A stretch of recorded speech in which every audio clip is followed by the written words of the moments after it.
இந்த சின்ன பொண்ணு அவ மாமியாலும் கடலுக்கு காசை வாங்கிவிட்டு இந்தா தரேன் அந்தா தரேன்னு என்னமோ ஆட்டம் காமிச்சுக்கிட்டு இருக்காளுங்க ஆட்டம்.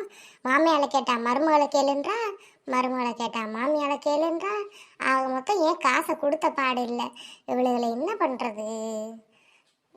சரி, யார்கிட்டயாவது சொல்லி அசிங்கப்படுத்துவோம். அப்போ அது நம்ம காசு நம்ம கிட்ட வந்து சேருதான்னு பார்ப்போம்.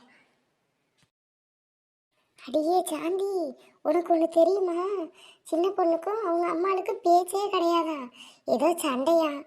என்னமோ அவங்க மாமியா காசு வாங்கிட்டாலாம் திருப்பி கொடுக்கலன்னு சொல்லி சண்டையாம்ல. அவளும் இதே சாக்குன்னு மாமியா வீட்டில் நல்ல சாப்பாடு ஆக்கி போடுறாங்கன்னு பெத்த தாய் கூட வேணாம்னு கிடக்காளே பத்தியாடி. ஆமாடி, உண்மையாத்தையும் சொல்கிறேன். அவள் மாமியா வீட்டிலே தானே கிடக்கா. தாயிட்ட போன் கூட அடித்து பேச மாட்டாளாம்ல.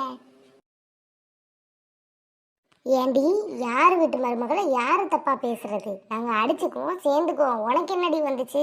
இந்த காசுக்காகத்தானே என் மருமகளை இவ்வளோ அசிங்கப்படுத்துகிறேன். உங்ககிட்ட கடை வாங்கினது நான் தானே.